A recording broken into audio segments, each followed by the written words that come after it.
नमस्कार साथियों, स्वागत है एक बार फिर से आप सभी का एक बहुत ही महत्वपूर्ण क्लास में, जिसमें राजस्थान की पूर्व की परीक्षाओं में आए हुए बहुत ही महत्वपूर्ण प्रश्न सम्मिलित किए गए हैं, जो कि आगामी परीक्षाओं में आपको अवश्य देखने को मिल सकते हैं। और आप यकीन मानिए, सारे ही प्रश्न आपके लिए बहुत ही महत्वपूर्ण सिद्ध होने वाले हैं।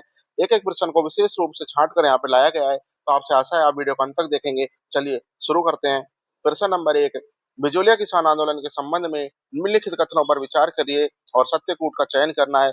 तो साथियों देखते हैं, पहला इसके बारे में कथन क्या दिया है कि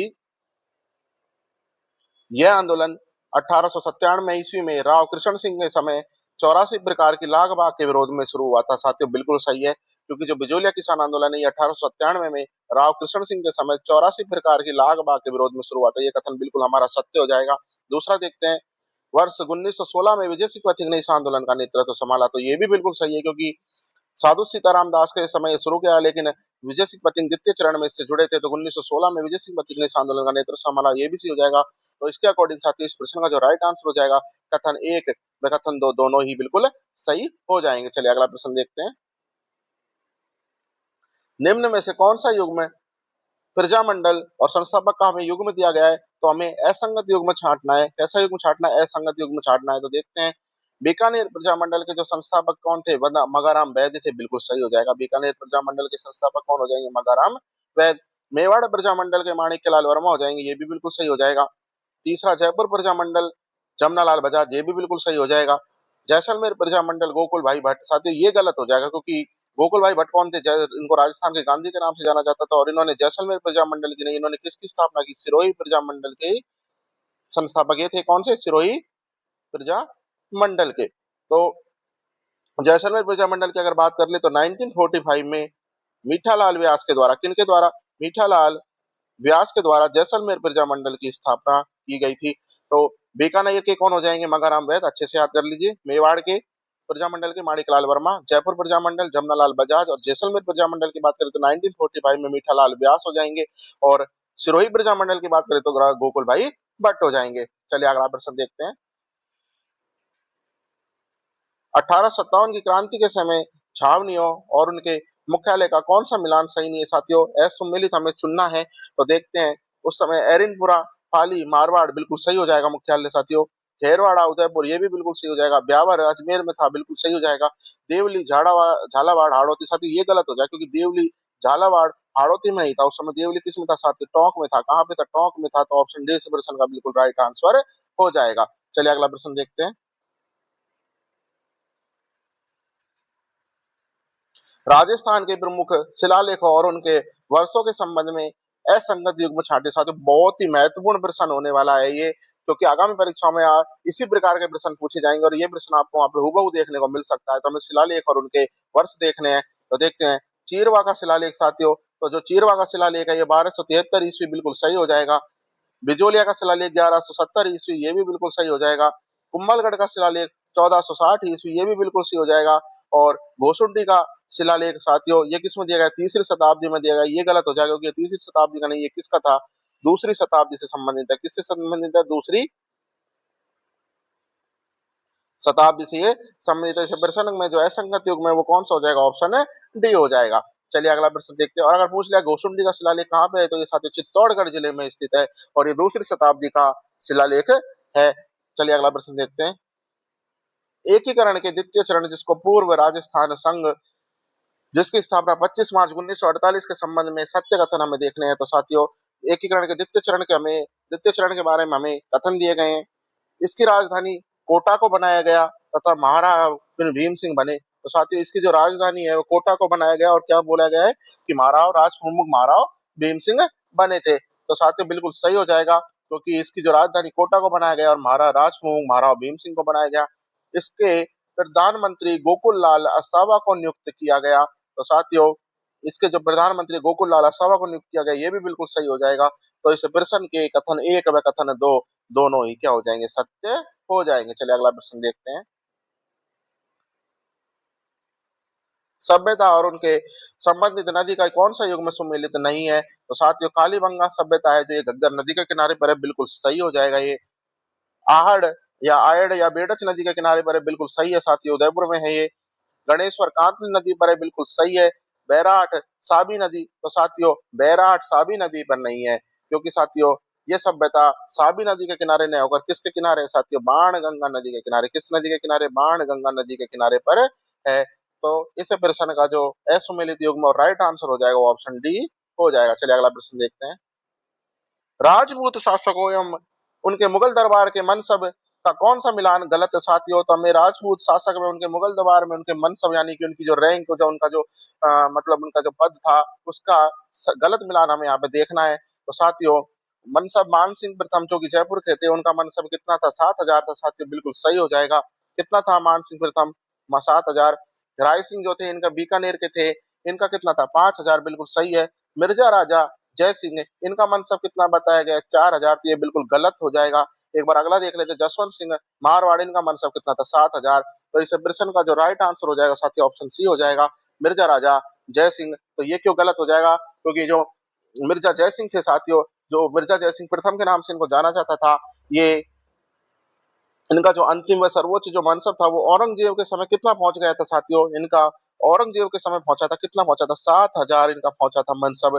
तो जसवंत सिंह और मान सिंह दोनों को ही 7,000 का मनसब प्रदान किया गया था। तो साथियों इसके साथ जय सिंह इस प्रश्न का जो है राइट आंसर हो जाएगा, क्योंकि जय सिंह का भी जो मनसब था वो 7,000 पहुंच गया था। चलिए अगला प्रश्न देखते हैं। मध्यकालीन राजस्थान की प्रशासनिक शब्दावली में बख्शी का मुख्य कार्य क्या था? तो साथियों मध्यकालीन राजस्थान की प्रशासनिक शब्दावली में एक शब्द होता है बख्शी, तो उसका हमसे यहाँ पे मुख्य कार्य पूछा गया है। तो साथियों बख्शी का जो मुख्य कार्य होता था वो क्या हो जाएगा साथियों, इसका जो मुख्य कार्य होता था सैन्य विभाग और वेतन का प्रबंध करना। क्या हो जाएगा, सैन्य विभाग और वेतन का प्रबंध करना। ऑप्शन बी इस प्रश्न का बिल्कुल राइट आंसर हो जाएगा, क्योंकि मुगल और जो राजपूत प्रशासन था उसमें बख्शी जो कि मीर बख्शी के नाम से जाना जाता था, सैन्य विभाग का क्या होता था, सर्वोच्च अधिकारी होता था। चलिए अगला प्रश्न देखते हैं। ऐतिहासिक युद्धों और उनके वर्षों का सही सुमेलित युग्म नहीं है, बहुत ही अच्छा प्रश्न हो जाएगा साथियों। यहाँ से हमारे 4 युद्ध कवर हो रहे हैं। तो देखते हैं जो गागरोन का युद्ध है ये 1519 ईस्वी में हुआ था, भाई बिल्कुल सही हो जाएगा। खातोली का युद्ध है 1570 में हुआ था, बिल्कुल सही है। गिरी सुमेल का युद्ध 1544, ये भी बिल्कुल राइट हो जाएगा। लेकिन जो मतीरे की राड़ है ये 1640 में नहीं हुई थी, तो हमारा राइट ऑप्शन प्रश्न का राइट आंसर यही हो जाएगा, क्योंकि मतीरे की राड़ 1640 में नहीं होकर कब हुई थी, 1644 ईस्वी में हुई थी। कब हुई थी, 1644। इसके बारे में विस्तार से जान लीजिए। तो मतीरी की राड़ का जो युद्ध है 1644 ईस्वी में हुआ था, और जो बीकानेर के शासक थे कौन थे, करण सिंह, और नागौर के शासक कौन थे, अमर सिंह राठौड़।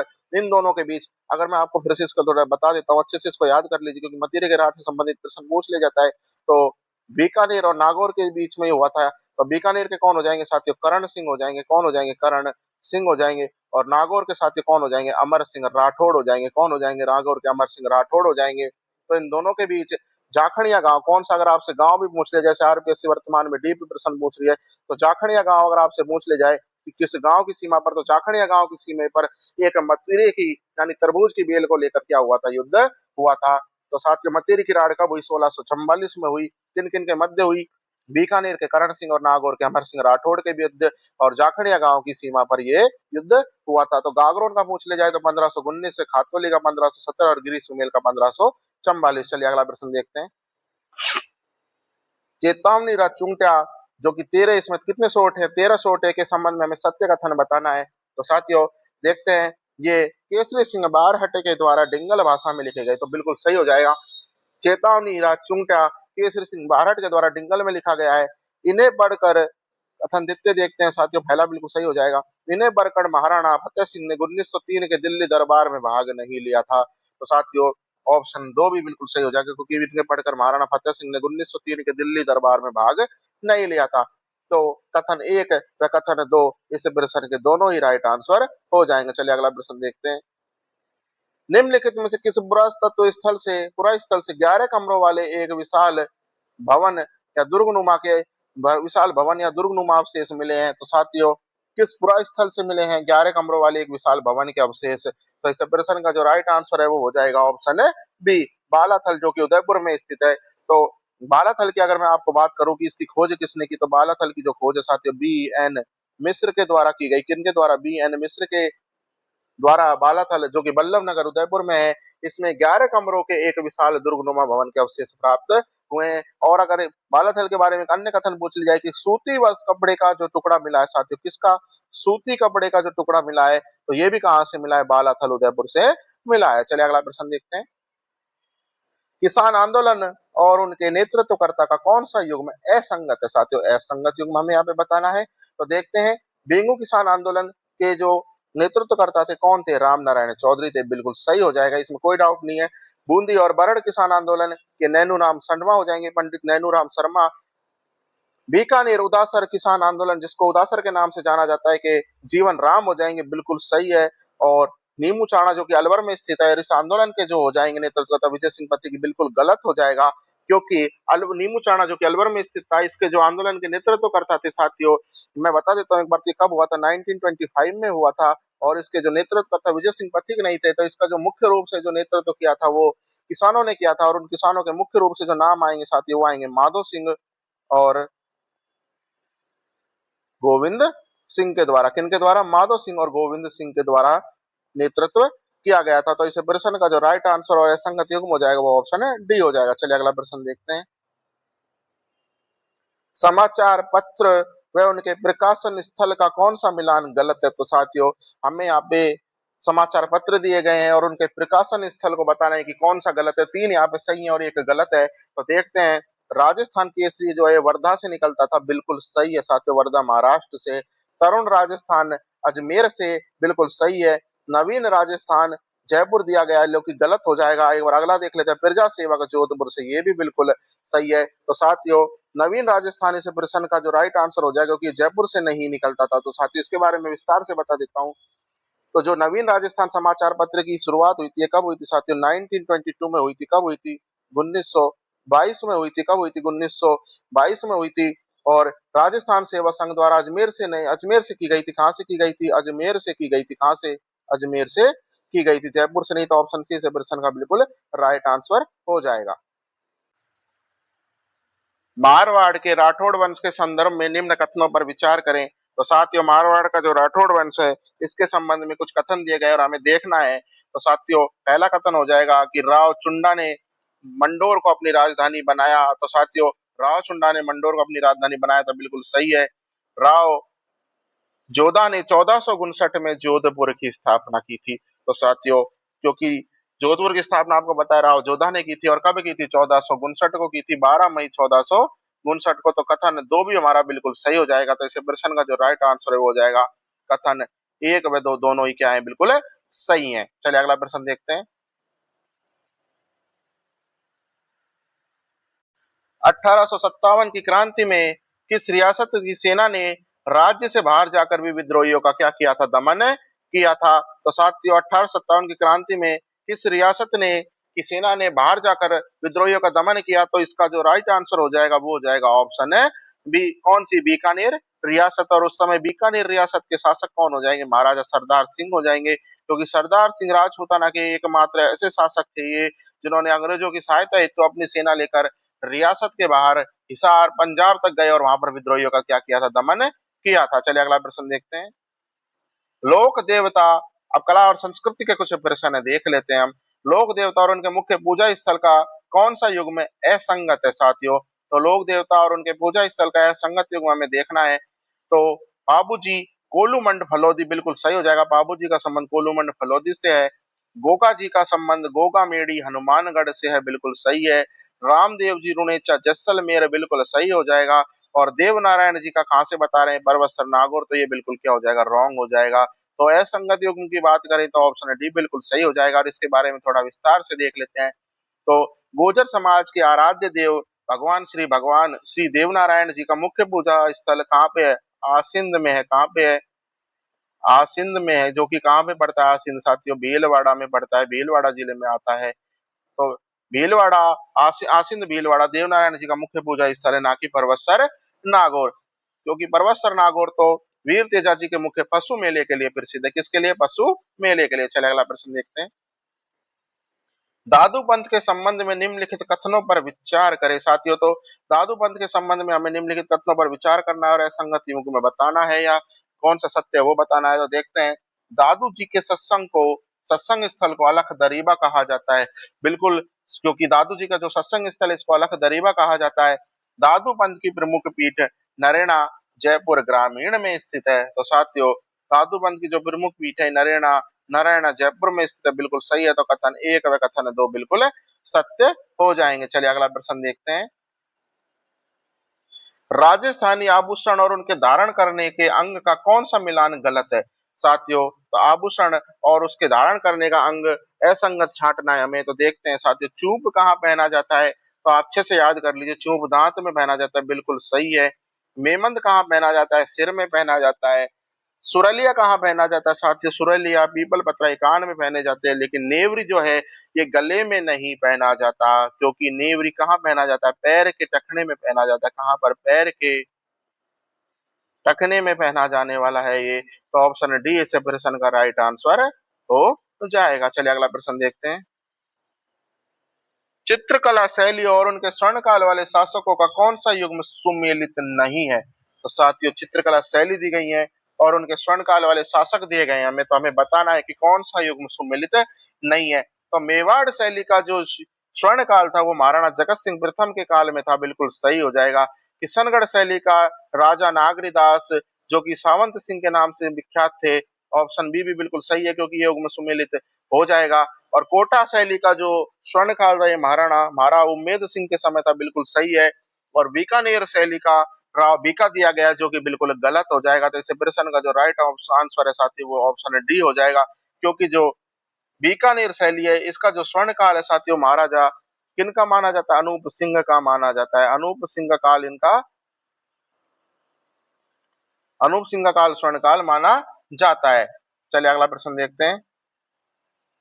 राजस्थानी लोक नृत्यों के संबंध में सत्य कथन का चयन करना है साथियों। तो लोक नृत्यों के संबंध में हम देखते हैं कि वालर नृत्य गरासिया जनजाति द्वारा बिना किसी वाद्य यंत्र के किया जाता है। तो साथियों, बिल्कुल सही है, जो वालर नृत्य है गरासिया जनजाति का है और बिना किसी वाद्य यंत्र के किया जाता है। इस लाइन को अच्छे से देख लीजिए, बिना किसी वाद्य यंत्र के गरासिया जनजाति द्वारा किया जाने वाला नृत्य कौन सा हो जाएगा? वालर हो जाएगा।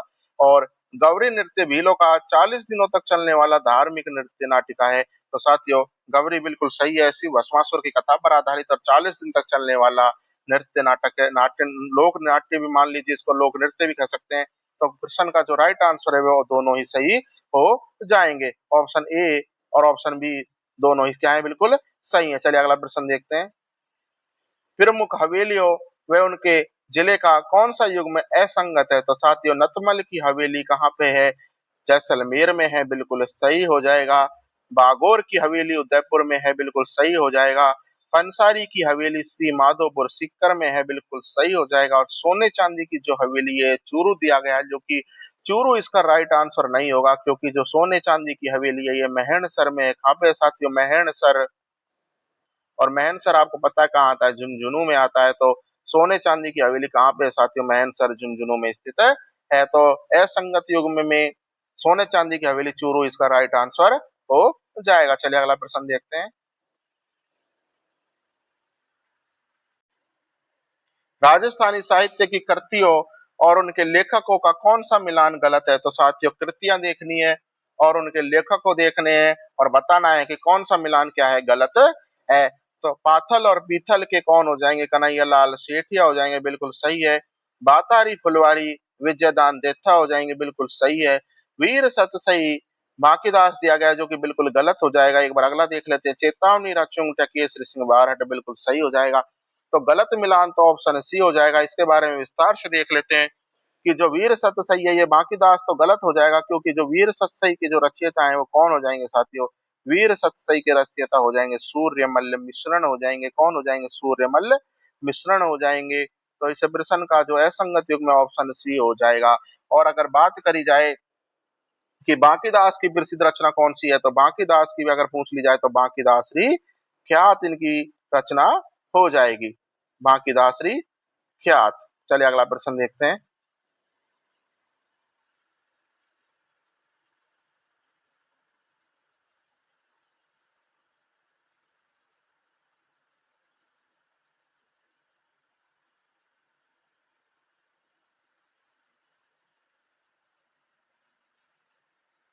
दुर्ग में उनके निर्माणकर्ता शासकों के संबंध में सत्य कथन हमें बताना है, तो कुंभलगढ़ दुर्ग का वास्तुकार कौन हो जाएगा? मंडन। बिल्कुल सही है, कुंभलगढ़ दुर्ग के वास्तुकार कौन थे? मंडन थे। भटनेर दुर्ग जो कि हनुमानगढ़ में है, इसका निर्माण भाटी राजा भूपत ने करवाया था, तो ऑप्शन ए व ऑप्शन दो बिल्कुल सत्य हो जाएंगे। चलिए अगला प्रश्न देखते हैं। लोकवाद्य और उनकी श्रेणी का कौन सा युग्म सुमेलित नहीं है? तो असुमेलित युग्म बताना है। तो साथियों देखते हैं, इससे चारों ही ऑप्शन बहुत अच्छे से याद हो जाएंगे। तो बपंग, अलगोजा एक सुशीर वाद्य यंत्र है। कैसा है? सुशीर वाद्य यंत्र, बिल्कुल सही है। रावण हत्ता तत्वाद्य यानी तार जिसमें होते हैं। बपंग घन वाद्य यंत्र है, तो साथियों बपंग गलत हो जाएगा। नौबत एक अवनद वाद्य यंत्र है, बिल्कुल सही है। तो इसे प्रश्न में असुमिलित भपंग हो जाएगा, क्योंकि भपंग है जो ये घन वाद्य यंत्र नहीं है साथियों, ये तत् यानी कि तार वाला वाद्य यंत्र है। कैसा है? भपंग तत् यानी तार वाला वाद्य यंत्र है। चलिए अगला प्रश्न देखते हैं। राजस्थान की लोक देवियों के संबंध में लोक देवी देवताओं के मेलों का कौन सा युग्म गलत है साथियों? तो हमें लोक देवी देवताओं के मेलों के संबंध में यह गलत युग्म बताना है। तो रामदेवरा का जो मेला है साथियों, ये भाद्रपद में लगता है, बिल्कुल सही है। शीतला माता का मेला चैत्र में लगता है। तेजाजी पशु मेला श्रावण में नहीं लगता, गलत हो जाएगा। और कपिल मुनि का मेला कार्तिक पूर्णिमा को कोलायत बीकानेर में लगता है। तो साथियों जो वीर तेजाजी का जो मेला है साथियों, ये श्रावण में नहीं लगता। ये कब लगता है? भाद्रपद शुक्ल दशमी को लगता है, यानी कि भाद्रपद माह में लगता है। किसमें लगता है? भाद्रपद माह में लगता है। तो इसे प्रश्न में सुमिलित कौन सा हो जाएगा? तेजाजी पशु मेला श्रावण। और सही क्या हो जाएगा? तेजाजी पशु मेला भाद्रपद। चलिए अगला प्रश्न देखते हैं।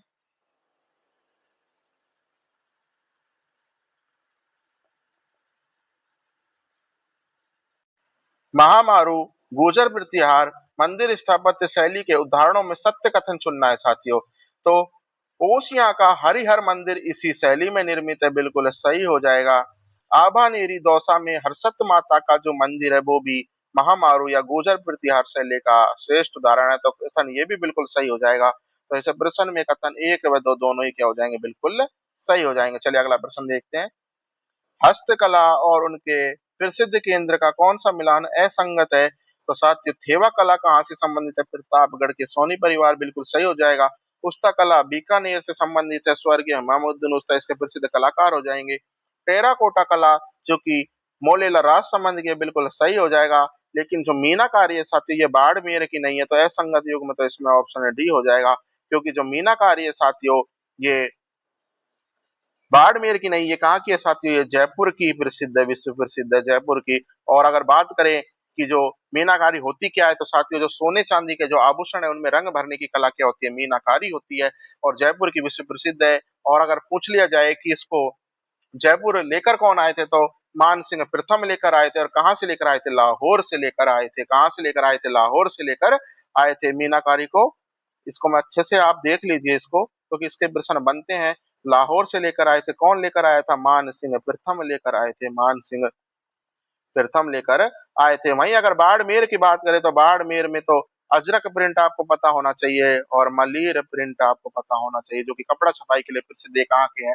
बाड़मेर से संबंधित है। चलिए अगला प्रश्न देखते हैं। संत संप्रदाय और उनकी मुख्य पीठ में कौन सा युग्म गलत है? तो साथियों उनके संप्रदाय और उनकी पीठ के संदर्भ में गलत कथन बताना है। तो राम स्नेह संप्रदाय की जो मुख्य पीठ है आपको पता है साथियों, शाहपुरा भीलवाड़ा, बिल्कुल सही हो जाएगा। जसनाती संप्रदाय की कतरिया सर बीकानेर, फतेह फतेह का घोष करते हुए जसनाती सिद्ध अग्नि नृत्य करते हैं, बिल्कुल सही हो जाएगा। लालदासी संप्रदाय धौली धूप, बिल्कुल अलवर में स्थित है, बहुत ही अच्छा प्रश्न है, बिल्कुल सही हो जाएगा। बिश्नोई संप्रदाय मुकाम जोधपुर साथियों, ये गलत हो जाएगा, क्योंकि जो बिश्नोई संप्रदाय की उनकी मुख्य जो पीठ है साथियों, तो एक बार तो इस प्रश्न का जो सही आंसर हो जाएगा वो ऑप्शन डी हो जाएगा। विस्तार से देखते हैं तो बिश्नोई संप्रदाय की जो मुख्य पीठ है साथियों, ये मुकाम तालवा जो कि नोखा बीकानेर में स्थित है। तो मुकाम तालवा नोखा बीकानेर हो जाएगा, ना कि जोधपुर। तो अगला प्रश्न देखते हैं। राजस्थानी बोलियों के संबंध में सही कथन पर विचार करें। तो साथियों देखते हैं, दो कथन दिए गए हैं। हाड़ौती बोली मुख्य रूप से कोटा, बूंदी, बारा, झालावाड़ में बोली जाती है, बिल्कुल आसान सा प्रश्न हो जाएगा। गोड़वाड़ी बोली मारवाड़ी की उप बोली है जो कि जालोर और सिरोही क्षेत्र में बोली जाती है। ये भी कथन बिल्कुल सही है। तो गोड़वाड़ी कहाँ पे बोली जाती है?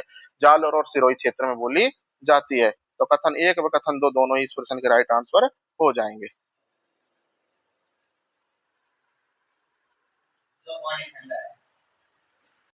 किस लोक नाट्य के अंतर्गत शिव को पुरिया कहा जाता है और केवल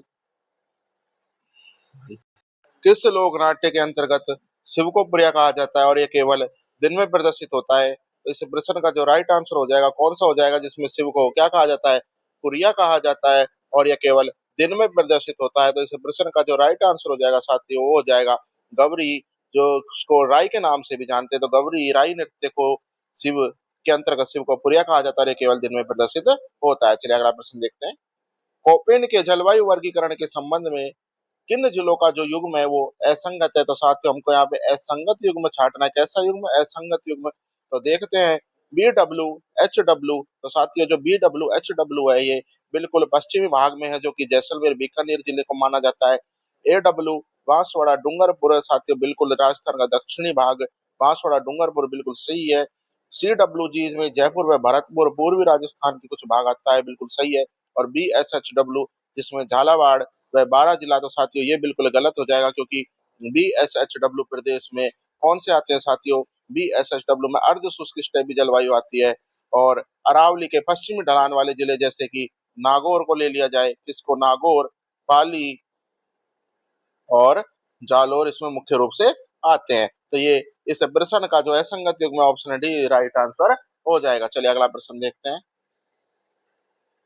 राजस्थान के संदर्भ में भौतिक प्रदेशों के संबंध में सत्य कथन का हमें चयन करना है। देखते हैं दोनों कथनों के बारे में। अरावली पर्वतमाला विश्व की सबसे प्राचीन वाली पर्वतमालाओं में से एक है, बिल्कुल सही कथन है क्योंकि अरावली विश्व की सबसे प्राचीन पर्वतमालाओं में से एक है। और थार का मरुस्थल तैथिस सागर का अवशेष माना जाता है, बिल्कुल माना जाता है। थार का मरुस्थल किसका अवशेष? तैथिस सागर का अवशेष माना जाता है। तो इस प्रश्न का ऑप्शन ए और दो बी बिल्कुल सही हो जाएंगे। तो चलिए अगला प्रश्न देखते हैं। नदियों और उनके उद्गम स्थल का कौन सा युग्म सुमेलित नहीं है? तो साथियों फिर से हमें असुमेलित युग्म देखना है। और बार बार इसी प्रकार के प्रश्न मैंने इस तरीके से लिए हैं क्योंकि आपके टॉपिक के अधिक से अधिक कंसेप्ट क्लियर हो जाएं। तो देखते हैं बनास नदी का उद्गम स्थल कहाँ से होता है? खमनोर की पहाड़ी राजसमंद से होता है, बिल्कुल सही है। बाणगंगा नदी की अगर बात करें तो बाणगंगा नदी बैराट की पहाड़ियों से निकलती है, बिल्कुल सही है। ये भी बिल्कुल सही हो जाएगा। कांतली नदी खंडेला की पहाड़ी सीकर से निकलती है, बिल्कुल सही हो जाएगा।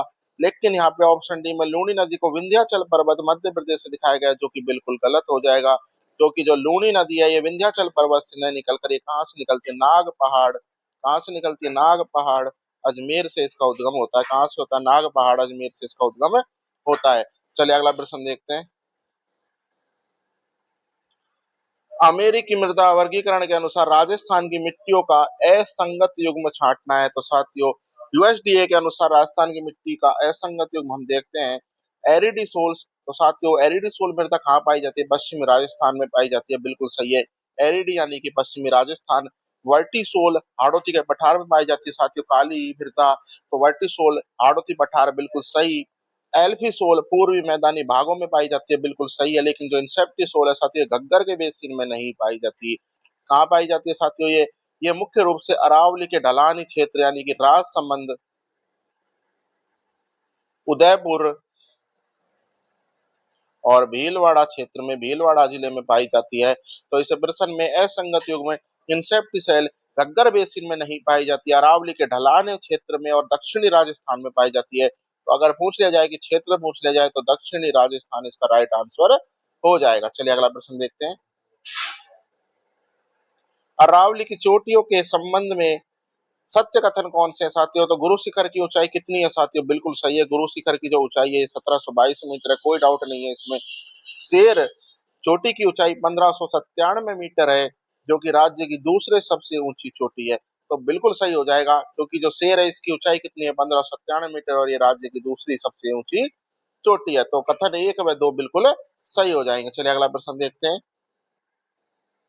बहुउद्देशीय नदी घाटी परियोजनाओं और लाभान्वित राज्यों का कौन सा मिलान गलत है? तो साथियों बहुउद्देशीय नदी घाटी परियोजनाओं और उनके लाभान्वित राज्यों के बारे में हमें देखना है कि कौन सा मिलान गलत है। तो देखते हैं चंबल परियोजना राजस्थान और मध्य प्रदेश बिल्कुल सही हो जाएगा। माही बजाज सागर है राजस्थान और गुजरात, 45-55 बिल्कुल सही हो जाएगा। भाखड़ा नांगल है जो पंजाब, राजस्थान और हरियाणा की है। और बीसलपुर परियोजना राजस्थान और उत्तर प्रदेश, लेकिन ये गलत हो जाएगा क्योंकि जो बीसलपुर परियोजना साथियों ये कहाँ पे है, टोंक जिले में स्थित है। कहाँ पे, टोंक जिले में स्थित है। और ये पूर्णतः सिर्फ और सिर्फ राजस्थान के, उत्तर प्रदेश का इसमें कोई भाग नहीं है। तो असंगत युग्म कौन सा हो जाएगा साथियों, ऑप्शन डी इस प्रश्न का राइट आंसर हो जाएगा। चलिए अगला प्रश्न देखते हैं। राजस्थान के खनिजों में और उनके प्रमुख खनन क्षेत्र में कौन सा युग्म असंगत है साथियों, असंगत युग्म हमें यहाँ पे देखना है। तो रोक फास्फेट को आपको पता होना चाहिए, बहुत ही अच्छा प्रश्न है। जामर कोटड़ा उदयपुर बिल्कुल सही हो जाएगा इसका खनन क्षेत्र। टंगस्टन डेगाना नागौर से मिलता है, बहुत ही आसान प्रश्न हो जाएगा। बोलेस्टोनाइट वालदा सिरोही में मिलता है, बिल्कुल सही हो जाएगा। और सीसा जस्ता खेतड़ी बता रखा है, लेकिन खेतड़ी में किसका उत्खनन होता है, तांबे का उत्खनन होता है। किसका होता है, तांबे का। तो सीसा जस्ता कहाँ से निकलता है साथियों, तो सीसा जस्ता के लिए जावर की खाने, किसकी खाने, जावर की खाने उदयपुर प्रसिद्ध है। कहाँ पे, उदयपुर में प्रसिद्ध है। तो इस प्रश्न में असंगत युग्म ऑप्शन डी हो जाएगा। चलिए अगला प्रश्न देखते हैं। राजस्थान वन रिपोर्ट 2021 के अनुसार वनों के वर्गीकरण पर सत्य कथन चुनिए। साथियों कथन देखते हैं। राज्य में सर्वाधिक वन क्षेत्र रक्षित श्रेणी में आता है, जो कि लगभग 56% है। तो साथियों बिल्कुल सही हो जाएगा, लेकिन ये 56% के साथ आपको अगर प्रश्न में पूछ लिया जाए तो 56.49 करके आना, क्योंकि राजस्थान का सर्वाधिक रक्षित वन क्षेत्र रक्षित श्रेणी में आता है और लगभग 56.49% है, बिल्कुल सही है। और आरक्षित वनों का प्रतिशत केवल 37% है। तो साथियों आरक्षित वनों का जो प्रतिशत है वो लगभग 37.05 है। तो ये भी बिल्कुल सत्य कथन हो जाएगा। तो इस प्रश्न का जो राइट आंसर है, दोनों ही कथन इसमें क्या हो जाएंगे, बिल्कुल सत्य हो जाएंगे। तो अगर आपसे पूछ लिया जाए कि रक्षित वनों में 56.49 और आरक्षित वनों में 37.05 आ जाएगा। चलिए अगला प्रश्न देखते हैं। वन्य जीव अभ्यारण्य और टाइगर रिजर्व में कौन सा गलत मिलान है साथियों, तो हमें वन्य जीव अभ्यारण्य और टाइगर रिजर्व और उनके जिलों का मिलान देखना है। तो मुकुंदरा हिल्स टाइगर रिजर्व बिल्कुल सही है, कोटा और झालावाड़ में है, बिल्कुल सही हो जाएगा। रामगढ़ विस्तारी बूंदी हो जाएगा। सीता माता प्रतापगढ़ और चित्तौड़गढ़ में जो उड़न गिलहरी के लिए प्रसिद्ध है। और राष्ट्रीय मरु उद्यान, तो साथियों जो राष्ट्रीय मरु उद्यान है हमें यहाँ पे बाड़मेर और जालोर दिया गया है, लेकिन जो राष्ट्रीय मरु उद्यान है ये राजस्थान का क्षेत्रफल की दृष्टि से अगर सबसे बड़ा अभ्यारण्य पूछ लिया जाए तो कौन सा आएगा, राष्ट्रीय मरु उद्यान आएगा। और ये जैसलमेर और बाड़मेर जिलों में फैला हुआ है। किसमें फैला हुआ है, जैसलमेर और बाड़मेर जिलों में। तो जालोर इसमें नहीं आएगा। और अगर पूछ लिया जाए कि जैसलमेर में कितना है, तो 1900 वर्ग किलोमीटर, कितना, 1900 वर्ग किलोमीटर। और बाड़मेर की बात कर ली जाए तो बाड़मेर में 1262 वर्ग किलोमीटर ये फैला हुआ है। तो प्रश्न में असंगति ऑप्शन डी राइट हो जाएगा। चलिए अगला प्रश्न देखते हैं। 2011 की जनगणना के अनुसार राजस्थान के जनसांख्यिकीय आंकड़ों का असंगत युग्म साथियों देखते हैं। सर्वाधिक जनसंख्या घनत्व तो किसमें बता रखा है, जयपुर में बता रखा है। तो बिल्कुल सही हो जाएगा, क्योंकि सर्वाधिक जनसंख्या जयपुर में निवास करती है, इसी कारण घनत्व भी ज्यादा हो जाएगा। और कितना हो जाएगा जयपुर का घनत्व, 595 हो जाएगा। न्यूनतम लिंगानुपात की बात करें तो धौलपुर हो जाएगा, बिल्कुल सही है। न्यूनतम लिंगानुपात राजस्थान में धौलपुर जिले में पाया जाता है। सर्वाधिक साक्षरता दर की बात करें तो ये कोटा में पाई जाती है, लगभग 76.60%। और न्यूनतम जनसंख्या वृद्धि दर की बात करें तो इसमें जैसलमेर दिया गया है, क्योंकि जैसलमेर दिया गया है तो ये बिल्कुल गलत हो जाएगा, क्योंकि राजस्थान में जो न्यूनतम जनसंख्या वृद्धि दर सारे आंकड़े 2011 की जनगणना के अनुसार दिए गए हैं। तो श्रीगंगानगर की जो न्यूनतम जनसंख्या वृद्धि दर किसकी रही थी, श्रीगंगानगर की रही थी। तो जैसलमेर बिल्कुल गलत हो जाएगा। और अगर आपसे पूछ लिया जाए कि कितनी रही प्रतिशत में, तो 10% रही थी न्यूनतम जनसंख्या वृद्धि दर। तो असंगत युग्म इस प्रश्न का कौन सा हो जाएगा, ऑप्शन डी हो जाएगा। और अगर वहीं पूछ ले जाए कि जैसलमेर की वृद्धि दर बाड़मेर के बाद दूसरी सबसे सर्वाधिक रही थी, कितनी रही थी, 31.8 रही थी। तो न्यूनतम कौन सी हो जाएगी, श्रीगंगानगर हो जाएगी, लगभग 10%। चलिए अगला प्रश्न देखते हैं। पशुधन नस्ल और उनका प्रकार में हमें असम्मिलित युग्म चुनना है। तो साथियों देखते हैं असम्मिलित युग्म कौन सा हो जाएगा। तो हमें यहाँ पे भेड़, गाय, ऊंट और बकरी की नस्लें दी गई हैं, और हमें असंगत युग्म बताना है कि कौन सी असंगत है। तो देखते हैं। चोकला व मगरा, साथियों चोकला व मगरा आपको पता होना चाहिए किसकी नस्लें हो जाएंगी, चोकला व मगरा भेड़ की हो जाएंगी, बिल्कुल सही है, चोकला व मगरा भेड़ की। राठी और थार पारकर, साथियों ये किसकी नस्लें हैं, गाय की नस्लें हैं।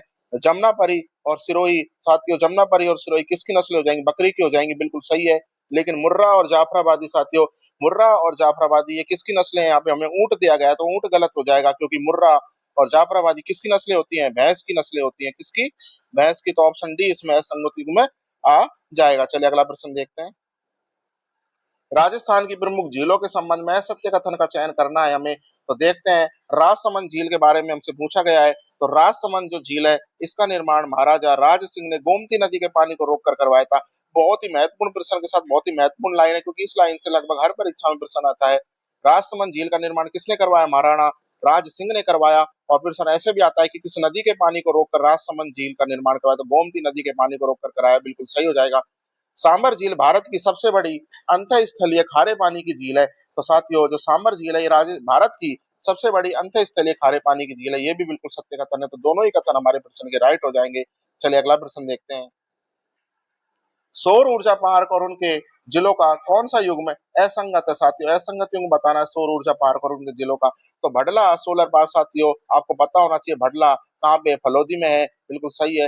नोख सोलर पार्क जैसलमेर में स्थित है। साथियों कहाँ पे स्थित है? नोख सोलर पार्क जैसलमेर में स्थित है। पूगल सोलर पार्क बीकानेर में स्थित है। बिल्कुल सही है। लेकिन जो खींवसर दिया गया है, बाड़मेर में स्थित नहीं है, क्योंकि जो खींवसर सोलर पार्क है, ये कहाँ पे स्थित है साथियों? ये नागौर जिले में स्थित है। खींवसर कहाँ पे स्थित है? नागौर जिले में स्थित है। तो इस प्रश्न का जो असंगत युग्म हो जाएगा, वो ऑप्शन है डी हो जाएगा। चलिए अगला प्रश्न देखते हैं।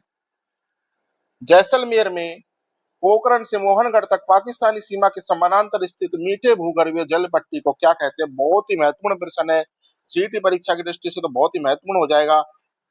तो पोखरण से मोहनगढ़ तक जो मीठे भूगर्भीय जल की पट्टी है, इसको क्या कहते हैं साथियों? इसको लाठी सीरीज कहा जाता है। और प्रश्न इस तरीके से आता है कि राजस्थान में लाठी सीरीज किस जिले में पाई जाती है? जैसलमेर में पाई जाती है। और किस क्षेत्र में लाठी सीरीज स्थित है? तो ये जैसलमेर जिले में पोखरण से लेकर मोहनगढ़ तक स्थित है। चलिए अगला प्रश्न देखते हैं। इसरदा बांध परियोजना मुख्य रूप से किस नदी बेसिन में निर्मित की गई है, जिससे टोंक और सवाई माधोपुर लाभान्वित होंगे? तो साथियों, इसरदा बांध आपको पता होना चाहिए, बनास बेसिन में इसका निर्माण किया गया है। किसमें? बनास बेसिन में। और इससे टोंक व सवाई माधोपुर जिले लाभान्वित होंगे। चलिए अगला प्रश्न देखते हैं। राज्यपाल की संवैधानिक शक्तियां अनुच्छेदों का कौन सा युग्म संगत है? तो साथियों देखते हैं, आर्टिकल 153 किससे संबंधित है? ये प्रत्येक राज्य के लिए एक राज्यपाल रहेगा। बिल्कुल सही हो जाएगा। आर्टिकल 161 क्षमादान की शक्ति, बिल्कुल सही है। आर्टिकल 213 विधानमंडल में शांति काल में अध्यादेश प्रख्यापित करना, बिल्कुल सही हो जाएगा। और अनुच्छेद 163 मुख्यमंत्री की नियुक्ति, तो ये गलत हो जाएगा, क्योंकि जो अनुच्छेद 163 में मुख्यमंत्री की नियुक्ति नहीं होती, क्योंकि अनुच्छेद 164 एक में राज्यपाल द्वारा मुख्यमंत्री की नियुक्ति की जाती है। और बल्कि अनुच्छेद 163 में राज्यपाल को सहायता और सलाह देने के लिए मंत्रिपरिषद का उल्लेख है। तो इस प्रश्न में असंगत युग्म कौन सा हो जाएगा? 100 ऑप्शन डी 163 किससे संबंधित है? राज्यपाल को सहायता देने के लिए मंत्रिपरिषद। और 164 एक किससे संबंधित है? मुख्यमंत्री की नियुक्ति से। चलिए अगला प्रश्न देखते हैं। राजस्थान लोक सेवा आयोग के संबंध में सत्य कथन पर विचार करें। तो साथ में आरपीएससी के दो फैक्ट दिए गए हैं, दोनों फैक्टों के बारे में देख लेते हैं। तो इसके अध्यक्ष व सदस्यों का कार्यकाल 6 वर्ष या 62 वर्ष की आयु तक जो भी पहले होता है, बिल्कुल सही है। इसके अध्यक्ष व सदस्यों का कार्यकाल 6 वर्ष या वो 62 वर्ष की आयु प्राप्त कर ले तब तक होता है। और सदस्यों की हटाने की शक्ति केवल भारत के राष्ट्रपति के पास है। तो बिल्कुल सही है, दोनों ही कथन इसमें बिल्कुल सही हो जाएंगे, क्योंकि इसके सदस्यों को हटाने की शक्ति केवल भारत के राष्ट्रपति के पास ही होती है। पंचायती राज संस्थाओं के 73वें संविधान संशोधन 1992 के प्रावधानों में कौन सा मिलान गलत है? तो देखते हैं, आर्टिकल 243 डी में स्थानों का आरक्षण दिया गया है। बिल्कुल सही है साथियों। अनुच्छेद 243 एक में राज्य वित्त आयोग का गठन, बहुत इंपॉर्टेंट हो जाएगा ये, क्योंकि राज्य वित्त आयोग का गठन का प्रश्न सीधा ही पूछा जाता है। तो आर्टिकल 243 आई में राज्य वित्त आयोग का गठन का प्रावधान किया गया है। बिल्कुल सही हो जाएगा। अनुच्छेद 243 के राज्य निर्वाचन आयोग का गठन, ये भी बहुत ही महत्वपूर्ण हो जाएगा, क्योंकि राज्य निर्वाचन आयोग का गठन आर्टिकल 243 के में किया जाता है। और अनुच्छेद 243 में पंचायतों की अवधि या कार्यकाल, ये बिल्कुल गलत हो जाएगा, क्योंकि आर्टिकल 243 ए में ग्राम सभा के गठन का प्रावधान है। किसका? ग्राम सभा के गठन का प्रावधान है आर्टिकल 243 ए में। तो इस प्रश्न का संगत युग्म कौन सा हो जाएगा? ऑप्शन डी हो जाएगा। चलिए अगला प्रश्न देखते हैं।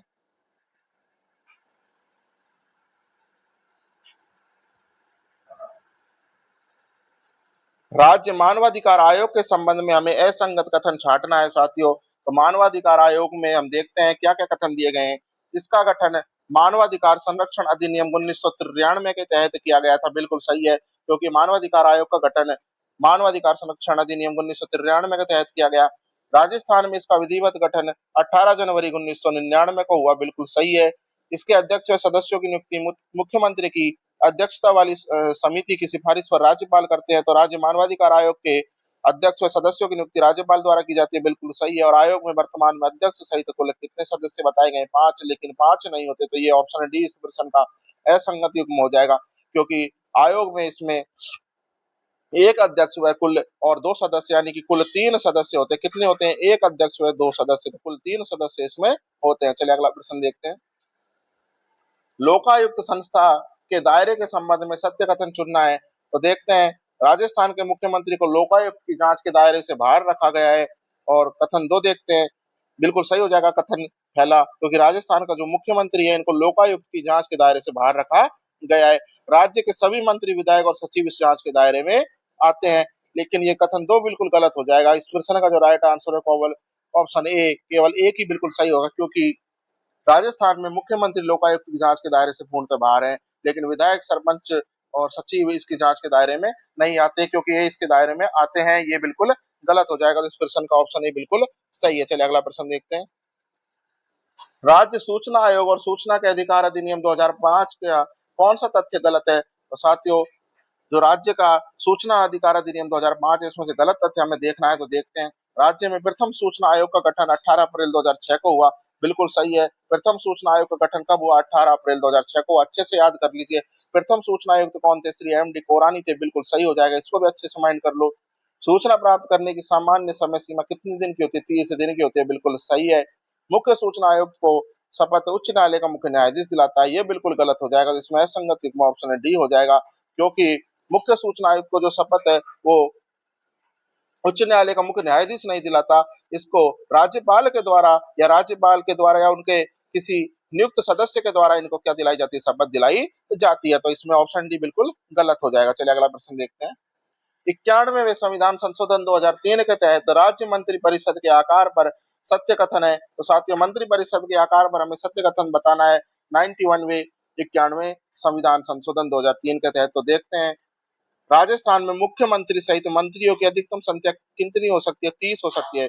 साथियों, पहला फैक्ट क्या दिया गया है कि राजस्थान में मुख्यमंत्री होगा, और मुख्यमंत्री के साथ में, मतलब मुख्यमंत्री सहित मंत्रियों की अधिकतम संख्या कितनी हो सकती है? 30 हो सकती है। तो राजस्थान में कुल कितने मंत्री हो सकते हैं? अधिकतम 30 हो सकते हैं। बिल्कुल सही है। मुख्यमंत्री सहित मंत्रियों की न्यूनतम संख्या 12 होनी चाहिए। तो साथियों, ये भी बिल्कुल सही है। अधिकतम तो कितने हो सकते हैं? 30 हो सकते हैं। और न्यूनतम कितनी होनी चाहिए? 12 होनी चाहिए। तो कथन 1 व कथन 2 दोनों क्या हो जाएंगे? बिल्कुल सही हो जाएंगे। चलिए अगला प्रश्न देखते हैं। उच्च न्यायालय के संबंध में अनुच्छेदों का कौन सा युग्म असंगत है? तो देखते हैं। आर्टिकल 214 राज्यों के लिए उच्च न्यायालय, बिल्कुल सही है। अगर राज्यों के लिए उच्च न्यायालय का जो प्रावधान है आर्टिकल 214 में है, ऑप्शन ए बिल्कुल सही हो जाएगा। आर्टिकल 215 में उच्च न्यायालयों का अभिलेख न्यायालय होना, बिल्कुल सही है। आर्टिकल 224 रिट जारी करने की शक्ति, बिल्कुल सही है। और आर्टिकल 217 जिला न्यायाधीशों की नियुक्ति, ये बिल्कुल गलत हो जाएगा, क्योंकि आर्टिकल 217 में जिला न्यायाधीशों की नियुक्ति का प्रावधान नहीं है। इसका जो प्रावधान है वो आर्टिकल 233 के तहत किया गया। तो ऑप्शन डी इस प्रश्न का बिल्कुल राइट आंसर हो जाएगा। चलिए अगला प्रश्न देखते हैं।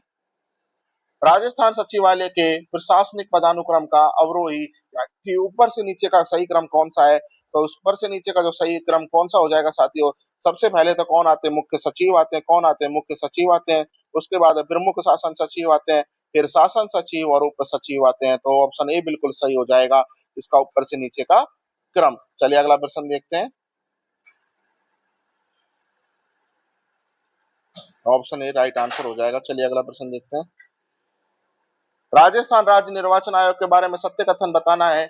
यह केवल एक सदस्यीय आयोग है, जिसका गठन जुलाई 1994 में हुआ था। बिल्कुल सही है। कैसा है? एक सदस्य निकाय है, और इसका प्रमुख कार्य विधानसभा और लोकसभा के चुनाव करवाना है। ये गलत हो जाएगा, क्योंकि राजस्थान राज्य निर्वाचन आयोग का कार्य ये नहीं है। तो इसमें कथन केवल एक बिल्कुल सही हो जाएगा, क्योंकि इसका मुख्य कार्य पंचायती राज और नगरीय निकायों के चुनाव करवाना है, जो कि 243 के में इसका प्रावधान है, और जुलाई 1994 में इसका गठन हुआ था। ग्राम सभा के बारे में असंगत कथन बताइए साथियों। तो ग्राम सभा के बारे में असंगत कथन देखना है। ग्राम सभा में पंचायत क्षेत्र के सभी पंजीकृत मतदाता शामिल होते हैं, बिल्कुल सही है। राजस्थान पंचायती राज अधिनियम के तहत ग्राम सभा में की वर्ष में कम से कम 4 बैठकें होना अनिवार्य है, बिल्कुल सही हो जाएगा। ग्राम सभा की बैठकों की अध्यक्षता सामान्य ग्राम विकास अधिकारी करता है, ये बिल्कुल गलत हो जाएगा। ग्राम सभा को पंचायती राज की विधायिका लेजिस्लेचर माना जाता है, बिल्कुल सही हो जाएगा। ऑप्शन सी इस प्रश्न का असंगत युग्म है, क्योंकि ग्राम सभा की बैठकों की अध्यक्षता कौन करता है? सरपंच करता है। और उसकी अनुपस्थिति में कौन करता है? सरपंच करता है। वीडियो क्या होता है? ग्राम पंचायत का प्रधान सचिव होता है, उसका अध्यक्ष नहीं होता। राजस्थान लोक सेवा गारंटी अधिनियम 2011 के अंतर्गत सत्य कथन हमें बताना है। यह अधिनियम 14 नवंबर 2011 को लागू हुआ, बिल्कुल सही हो जाएगा। राजस्थान लोक सेवा गारंटी अधिनियम 14 नवंबर 2011 को लागू हुआ। इसमें निर्धारित समय सीमा में सेवा न देने पर लोक सेवक पर आर्थिक दंड का प्रावधान है, बिल्कुल सही हो जाएगा। तो इस कथन में इसका ये दोनों कथन बिल्कुल सही हो जाएंगे, तो ऑप्शन सी बिल्कुल राइट हो जाएगा। चलिए अगला प्रश्न देखते हैं।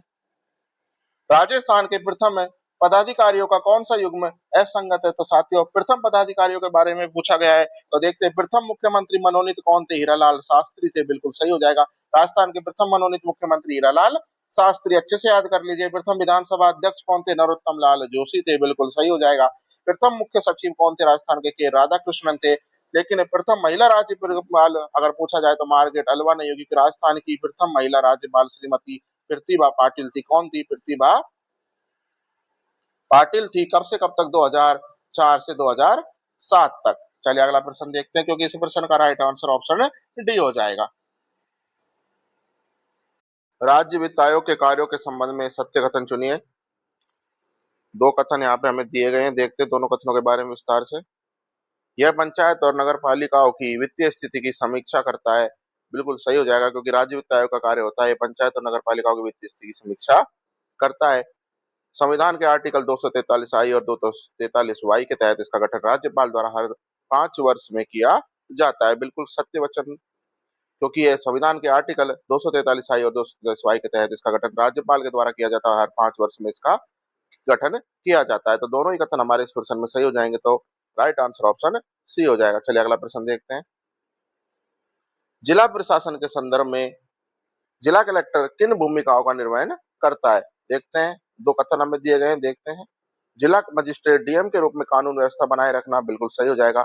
जिला निर्वाचन अधिकारी के रूप में चुनाव संपन्न करवाना, ये भी इनका क्या होता है? मुख्य कार्य होता है। तो कथन एक व कथन दो दोनों ही क्या हो जाएंगे? बिल्कुल सही हो जाएंगे। चलिए अगला प्रश्न देखते हैं। आर्थिक समीक्षा राजस्थान की अर्थव्यवस्था योजना और विकास से संबंधित कुछ प्रश्न देख लेते हैं। आर्थिक समीक्षा के अनुसार राज्य के स्थिर मूल्य 2011-12 के जीएसवीए में क्षेत्रों के योगदान का सही क्रम अधिक से कम में बताना है हमको। तो साथियों अधिक से कम में हम देखते हैं, सबसे अधिक किसका है साथियों? सेवा का है। किसका है? सेवा का है। उसके बाद बात करें तो कृषि का है। किसका है? कृषि का है। और उसके बाद उद्योग का है। तो सेवा, कृषि, उद्योग, यानी ऑप्शन ए इस प्रश्न का बिल्कुल राइट आंसर हो जाएगा। चलिए अगला प्रश्न देखते हैं। राजस्थान निवेश प्रोत्साहन योजना 2022 के संबंध में सत्य कथन हमको बताना है। देखते हैं, यह योजना 7 अक्टूबर 2022 को लागू की गई, बिल्कुल सही हो जाएगा, क्योंकि राजस्थान निवेश प्रोत्साहन योजना 7 अक्टूबर 2022 को लागू की गई। इसके तहत विनिर्माण और सेवा क्षेत्रों में 100% स्टाम्प ड्यूटी छूट का प्रावधान है, ये बिल्कुल गलत हो जाएगा। तो इस प्रश्न का अगर राइट आंसर देखें तो केवल एक सही हो जाएगा, क्योंकि रिप्स को लॉन्च तो कब किया गया? 7 अक्टूबर 2022 को, लेकिन इसमें विनिर्माण और सेवा क्षेत्रों में 100% की छूट का प्रावधान है। कितने परसेंट की छूट का प्रावधान है? 75% की छूट का प्रावधान है। चलिए अगला प्रश्न देखते हैं। राज्य सरकार की फ्लैगशिप योजना और उनके मुख्य उद्देश्यों में कौन सा युग्म असंगत है? तो देखते हैं। चिरंजीवी स्वास्थ्य बीमा किससे संबंधित है? कैशलेस इलाज से संबंधित है, बिल्कुल सही हो जाएगा। इंदिरा रसोई योजना, कोई भूखा न सोए, यानी कि सस्ता भोजन, बिल्कुल सही हो जाएगा। मुख्यमंत्री राष्ट्रीय योजना बालिकाओं के स्वास्थ्य व शिक्षा हेतु आर्थिक संबल, बिल्कुल सही हो जाएगा। पालनहार योजना, इसका संबंध किससे? बेरोजगार युवाओं को बेरोजगारी भत्ता, ये बिल्कुल गलत हो जाएगा, क्योंकि पालनहार, तो इस प्रश्न का राइट आंसर भी क्या हो जाएगा? डी हो जाएगा। और मैं बता देता हूँ, पालनहार योजना अनाथ बच्चों और विशेष योग्यजन माता पिता के बच्चों के लिए भरण पोषण, शिक्षा और स्वास्थ्य के लिए संबंधित आर्थिक सहायता देने से संबंधित है। बल्कि बेरोजगार युवाओं को बेरोजगारी भत्ता देने के लिए अगर कोई योजना है तो उसका नाम है मुख्यमंत्री युवा संबल योजना। क्या हो जाएगा? मुख्यमंत्री युवा संबल योजना इसका नाम हो जाएगा। तो ऑप्शन डी इसका राइट आंसर हो जाएगा। चलिए अगला प्रश्न देखते हैं।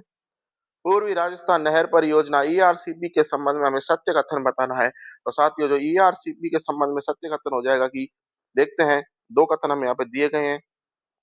यह परियोजना राजस्थान के 13 दक्षिणी जिलों के लिए और दक्षिणी और पूर्वी जिलों को पेयजल व सिंचाई की सेवा उपलब्ध करवाएगी। बिल्कुल सही हो जाएगा। यह योजना मुख्य रूप से चंबल व उसकी सहायक नदियों कुन्नू, पार्वती, काली सिंध के अधिशेष जल का उपयोग करेगी। ये भी बिल्कुल सही हो जाएगा। तो इस प्रश्न में ऑप्शन ए व दो दोनों ही क्या हो जाएंगे, सही हो जाएंगे। चलिए अगला प्रश्न देखते हैं। राजस्थान की नवीनतम नीतियों और उनके जारी होने का वर्ष कौन सा है और उनमें से हमें गलत मिलान इनका देखना है। तो देखते हैं, राजस्थान सौर ऊर्जा नीति कब आई थी? 2019 में आई थी। बिल्कुल सही हो जाएगा। राजस्थान हस्तशिल्प नीति 2022 में आई थी। बिल्कुल सही हो जाएगा। राजस्थान एम सैंड नीति 2020 में आई थी। बिल्कुल सही हो जाएगा। राजस्थान इको टूरिज्म नीति 2018, ये बिल्कुल गलत हो जाएगा क्योंकि ये इको टूरिज्म नीति 2018 में नहीं आई थी। ये कब आई थी साथियों? ये 2019, सॉरी, इको टूरिज्म नीति जुलाई 2021 में आई थी। कब आई थी? जुलाई 2021 में ये आई थी। तो ऑप्शन डी इस प्रश्न का राइट आंसर हो जाएगा। चलिए अगला प्रश्न देखते हैं। इंदिरा गांधी शहरी रोजगार गारंटी योजना के अंतर्गत सत्य कथन हमको चुनना है। तो देखते हैं, यह योजना एक 9 सितंबर 2022 को जयपुर के खानिया की बावड़ी से शुरू हुई थी। तो साथियों जो इंदिरा गांधी शहरी रोजगार गारंटी योजना है, ये 9 सितंबर 2022 को जयपुर के खानिया की बावड़ी से शुरू हुई। बिल्कुल सही हो जाएगा। इसमें प्रति वर्ष 125 दिवस के रोजगार की गारंटी दी जाती है। ये भी बिल्कुल सही हो जाएगा। तो ऑप्शन ए व दो दोनों ही सही हो जाएंगे क्योंकि मनरेगा की जो तर्ज पर शहरों में रोजगार के लिए यह योजना 9 सितंबर 2022 को जयपुर के खानिया की बावड़ी से शुरू की गई और 2023-24 के बजट में इसमें प्रति वर्ष रोजगार के दिनों को 100 से बढ़ाकर कितना किया गया? 125 किया गया। चलिए अगला प्रश्न देखते हैं। राजस्थान के कृषि जलवायु प्रदेशों का कौन सा युग्म असंगत है? साथियों कृषि जलवायु क्षेत्रों का असंगत युग्म हमको यहाँ पे बताना है। तो देखते हैं, 1A शुष्क पश्चिमी मैदानी क्षेत्र बाड़मेर और जोधपुर से संबंधित है। बिल्कुल सही हो जाएगा। सेकंड बी लूनी बेसिन का संक्रांति क्षेत्र जो कि पाली, जालो और सिरोही से संबंधित है। और भी आर्द्र दक्षिणी मैदानी क्षेत्र जो कि डूंगरपुर, बांसवाड़ा, प्रतापगढ़ से संबंधित है। और फिफ्थ आर्द्र दक्षिणी पूर्वी मैदानी क्षेत्र जो कि किससे संबंधित बताएगा? जयपुर, अजमेर, टोंक से बताएगा। लेकिन ये गलत हो जाएगा क्योंकि कृषि जलवायु खंड 5 के अंतर्गत हाड़ौती क्षेत्र आता है। कौन सा आता है? हाड़ौती का क्षेत्र आता है जिसमें कोटा, बूंदी, बारा, झालावाड़ आते हैं। तो इस प्रश्न में एक असंगत युग्म में ऑप्शन डी हो जाएगा। और अगर बात कर ले वहीं की अजमेर, जयपुर और टोंक किसके अंतर्गत आते हैं साथियों? तो ये खंड 3A के अंतर्गत आते हैं। किसके अंतर्गत आते हैं? 3A के अंतर्गत आते हैं। चलिए अगला प्रश्न देखते हैं। मुख्यमंत्री युवा संबल योजना बेरोजगारी भत्ता के तहत वर्तमान में देय राशि के संबंध में सत्य कथन है। पात्र पुरुषों को, आशार्थियों को 4,000 प्रति माह दिए जाते हैं। बिल्कुल सही हो जाएगा। महिला, ट्रांसजेंडर और विशेष योग्यजन को 4500 रुपए प्रति माह दिए जाते हैं। कथन एक व दो दोनों ही क्या हो जाएंगे? बिल्कुल सही हो जाएंगे। चलिए अगला प्रश्न देखते हैं। रिको द्वारा विकसित विशिष्ट औद्योगिक पार्क और उनके जिलों का कौन सा मिलान है जो गलत है? तो साथियों देखते हैं, जापानी जोन, जापानी पार्क नीमराणा में है। बिल्कुल सही हो जाएगा। जापानी पार्क कहाँ है? नीमराणा में है। एग्रोपुर पार्क बोरानाडा जोधपुर में बिल्कुल है। होजरी पार्क चौपन की भिवाड़ी और लेदर चमड़ा कॉम्प्लेक्स सीतापुरा जयपुर, ये गलत हो जाएगा साथियों क्योंकि जो लेदर चमड़ा कॉम्प्लेक्स साथियों ये सीतापुरा जयपुर में नहीं है। ये कहाँ पर है साथियों? ये जयपुर ग्रामीण में है। कहाँ पे है? जयपुर ग्रामीण में ये सम्मिलित स्थापित है। चलिए अगला प्रश्न देखते हैं। जल जीवन मिशन जेजेएम योजना के संबंध में सत्य कथन हमें बताना है। देखते हैं, इसका लक्ष्य 2024 तक हर हर हर घर जल सुनिश्चित करना है। बिल्कुल सही है। इसका लक्ष्य 2024 तक हर जल घर सुनिश्चित करना है। परीक्षा पुरानी परीक्षा में आया हुआ प्रश्न है। वर्तमान में तो 2026 चल रहा है लेकिन अब देख लेते हैं इस प्रश्न को भी। राजस्थान के संदर्भ में इस योजना में केंद्र और राज्य का वित्त पोषण अनुपात 50-50% है। बिल्कुल सही हो जाएगा। तो इस वाक्य में, इस प्रश्न में ऑप्शन ए व ऑप्शन बी दोनों ही क्या हो जाएंगे? सही हो जाएंगे। चलिए अगला प्रश्न देखते हैं। इंदिरा गांधी मातृत्व पोषण योजना के तहत दूसरी संतान विशेषकर बालिका के जन्म पर कितनी आर्थिक सहायता 5 किस्तों में दी जाती है? तो साथियों इंदिरा गांधी मातृत्व पोषण योजना के तहत दूसरी संतान के जन्म पर जो आर्थिक सहायता है 5 किस्तों में दी जाती है। कितनी हो जाएगी साथियों? 6,000 रुपए हो जाएगी। ऑप्शन सी से प्रश्न का राइट आंसर हो जाएगा। चलिए अगला प्रश्न देखते हैं। पर्यटन विकास के लिए स्थापित सर्किट्स और जिलों का कौन सा युग्म असंगत है साथियों? तो सर्किट्स और जिलों का हमें असंगत युग्म बताना है, तो देखते हैं। मरु सर्किट में जैसलमेर, बीकानेर, जोधपुर और बाड़मेर सम्मिलित है, बिल्कुल सही हो जाएगा। शेखावाटी में चूरू, सीकर, झुंझुनू सही हो जाएगा। ब्रज मेवात सर्किट में अलवर, भरतपुर, सवाई माधोपुर, तो साथियों ये गलत हो जाएगा। मेवाड़ सर्किट देख लेते हैं एक बार, उदयपुर, राजसमंद, चित्तौड़गढ़, भीलवाड़ा, बिल्कुल सही हो जाएगा। क्योंकि इस प्रश्न का ऑप्शन सी बिल्कुल सही होगा, तो इसको थोड़ा समझ लेते हैं। क्योंकि जो ब्रज मेवात सर्किट है, इसमें अलवर और भरतपुर सम्मिलित है साथियों। क्योंकि और डीग भी सम्मिलित है, अलवर, भरतपुर और डीग। लेकिन यहाँ पे सवाई माधोपुर दिया गया है, तो सवाई माधोपुर कौन से, ये रणथंबोर सर्किट में सम्मिलित है। कौन से में? रणथंबोर सर्किट में। तो संगत कौन सा हो जाएगा? ऑप्शन सी हो जाएगा। चलिए अगला प्रश्न देखते हैं।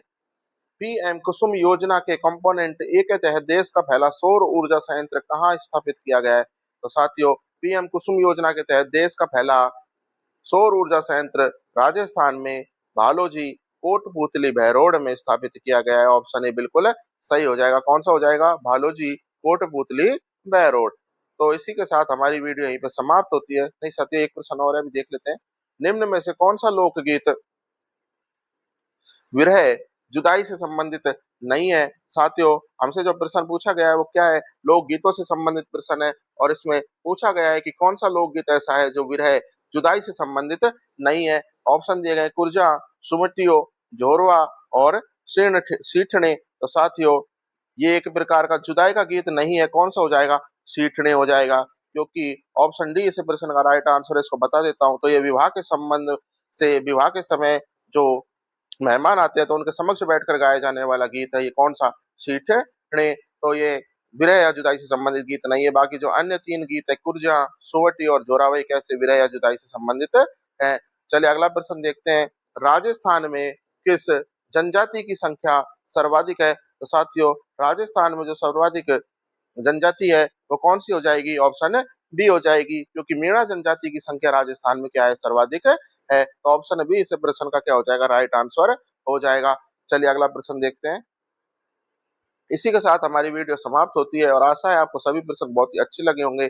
आप चैनल को प्लीज सब्सक्राइब कर लीजिए और वीडियो को लाइक कर दीजिए, ताकि आपको आगामी वीडियो के नोटिफिकेशन मिलते रहे। मिलते हैं अगली वीडियो में, तब तक के लिए अलविदा।